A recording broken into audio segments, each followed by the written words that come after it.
नमस्कार. मी वैद्य किमया चौगले. सर्वांना आषाढी एकादशीच्या खूप खूप शुभेच्छा. आषाढी एकादशी म्हणजे फक्त उपवासाचा दिवस नसून आपल्या बॉडी, माइंड, सोल शुद्ध करण्याची एक सुंदर संधी. आज ह्याच विषयावर थोडंसं बोलूया. तुम्ही कधी विचार केला आहे का, की ही वारी केवळ एक धार्मिक परंपरा नसून त्यामागे हेल्थ सायन्सही एक मोठं शास्त्र असू शकतं? आयुर्वेदाच्या दृष्टीने पाहिलं तर आषाढ महिना हा ऋतू बदलाचा काळ असतो. पावसाळ्याची सुरुवात झालेली असते. या काळात आपली पचनशक्ती म्हणजेच अग्नी, दॅट इज डायजेस्टिव्ह फायर मंदावते. शरीरात वाताचा संचय होतो आणि पित्ताचा प्रकोप होण्याची सुरुवात होते. त्यामुळे जड, तेलकट, तिखट, अपचन करणारे आहार घेतले तर अनेक विकार होऊ शकतात. म्हणूनच आपल्या ऋषीमुनींनी ह्या काळात एकादशीचा उपवास सांगितलेला आहे. हा उपवास म्हणजे स्वतःला उपाशी ठेवणे नाही, तर आपल्या डायजेस्टिव्ह सिस्टीमला थोडा आराम देणे, थोडी विश्रांती देणे.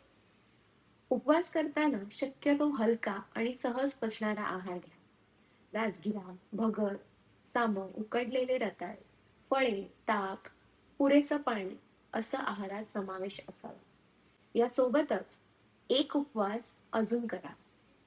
रागाचा उपवास, मत्सराचा उपवास, नकारात्मक विचारांचा उपवास आणि मोबाईलवर तासनतास स्क्रोलिंग करण्याचाही उपवास.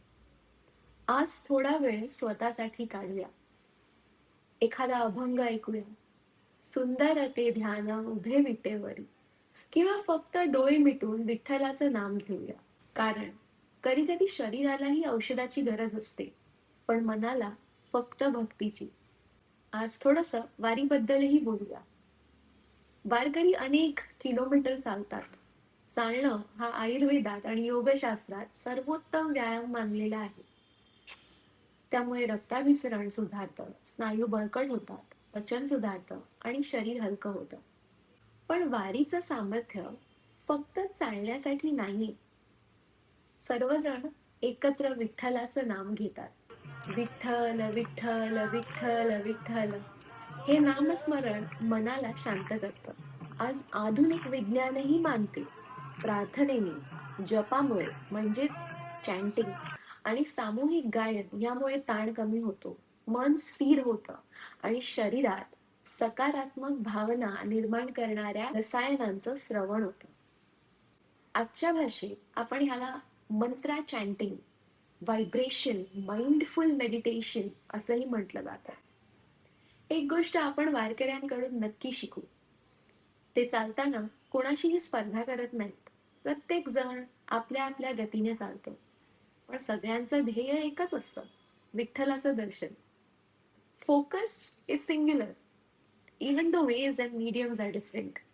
आयुर्वेद आपल्याला शिकवतो की रोग नसला म्हणजेच आरोग्य, तर असं नाहीये.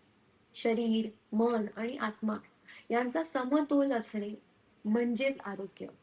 आणि मलाही वाटतं, वारी हा त्या समतोलाचा जिवंत अनुभव आहे. पहाटे लवकर उठणं, ब्रिस्क वॉकिंग करणं, दिवसभर एका लयीत चालणं, सात्विक आहार, साधा आहार, ऑर्गॅनिक लाईफस्टाईल, सामूहिक नामस्मरण म्हणजेच कम्युनिटी चॅन्टिंग, निस्वार्थ सेवा करणं, कर्मयोग आणि निसर्गाच्या सानिध्यात राहणं म्हणजेच एक प्रकारचा नॅचरल मेडिटेशन.